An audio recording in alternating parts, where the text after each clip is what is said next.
ഇന്ത്യയിലെ പരമോന്നത സിവിലിയൻ ബഹുമതിയായ ഭാരതരത്ന പുരസ്കാരം 2024 ആർക്കൊക്കെയാണ് ലഭിച്ചത് എന്ന് നമുക്ക് കോഡിലൂടെ പഠിച്ചു പോവാം. അപ്പോൾ കറണ്ട് അഫയേഴ്സ് ഭാഗത്ത് ചോദിക്കാൻ ചാൻസ് ഉള്ള പ്രധാനപ്പെട്ട ഒരു ടോപ്പിക്കാണ് ഭാരതരത്ന പുരസ്കാരം. അപ്പോൾ പഠിക്കാം. ഭാരതരത്ന പുരസ്കാരം 2024. അപ്പോൾ 5 പേർക്കാണ് 2024 ഭാരതരത്ന പുരസ്കാരം ലഭിച്ചിട്ടുള്ളത്. അപ്പോൾ ഏറ്റവും കൂടുതൽ പേർക്ക് ഭാരതരത്ന പുരസ്കാരം ലഭിച്ചത് 2024 2024 5 പേർക്ക് ഭാരതരത്ന പുരസ്കാരം ലഭിച്ചിട്ടുണ്ട്.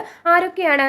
Karpoori Thakur, MS Swaminathan, PV Narasimha Rao, Lal Krishna Advani, Chaudhary Charan Singh. Karpoori Thakur, MS Swaminathan, PV Narasimha Rao, Lal Krishna Advani, Chaudhary Charan Singh. അപ്പോൾ ഈ 5 പേരും പഠിച്ചു വെക്കാൻ വേണ്ടിയിട്ട് നമുക്കൊരു കോഡ് പറയാം. കാട്ടിലെ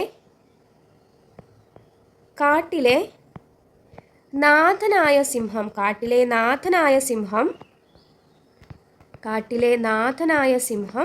ഒരു കഷ്ണം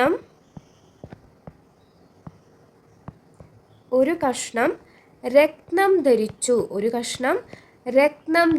ഓർത്തിരിക്കുക, കാട്ടിലെ നാഥൻ. നമുക്കറിയാലോ, കാട്ടിലെ രാജാവ് എന്ന് പറയുന്നത് സിംഹമാണ് എന്ന് നമ്മൾ പറയാറുണ്ട് അല്ലേ. അപ്പോൾ കാട്ടിലെ നാഥനായ സിംഹം ഒരു കഷ്ണം രത്നം ധരിച്ചു എന്നതാണ് നമ്മുടെ കോഡ്. അപ്പോൾ കാട്ടിലെ എന്നതിൽ നിന്ന് കാലിട്ട് വെച്ച് നമുക്ക് കർപ്പൂരി താക്കൂർ കണക്ട് ചെയ്യുക. കർപ്പൂരി താക്കൂർ. കാട്ടിലെ നാഥൻ എന്നതിൽ നിന്ന് MS സ്വാമിനാഥൻ കണക്ട് ചെയ്യാലോ. MS സ്വാമിനാഥൻ. കാട്ടിലെ നാഥനായ സിംഹം എന്നതിൽ നിന്ന് PV നരസിംഹറാവു എന്നും കണക്ട് ചെയ്ത് വെച്ചൂടെ. PV നരസിംഹറാവു. കാട്ടിലെ നാഥനായ സിംഹം ഒരു കഷ്ണം എന്നതിൽ നിന്ന് കൃഷ്ണ അല്ലേ, ലാൽ കൃഷ്ണ അദ്വാനി. ഒരു കഷ്ണം രത്നം ധരിച്ചു. രത്നം എന്നതിൽ നിന്ന് ഭാരതരത്ന എന്നും കണക്ട് ചെയ്ത് വെക്കുക. ഭാരതരത്ന അല്ലെ. രത്നം എന്നതിൽ നിന്ന് ഭാരതരത്ന എന്നും കണക്ട് ചെയ്ത് വെക്കുക. ഇനി ധരിച്ചു എന്നതിൽ നിന്ന് ചൗധരി എന്ന് കണക്ട് ചെയ്യാലോ. ചൗധരി ചരൺ സിംഗ്.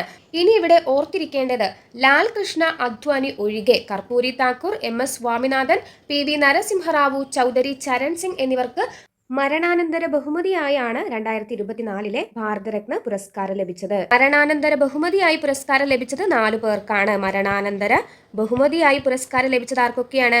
ചൗധരി ചരൺ സിംഗ്, PV നരസിംഹറാവു,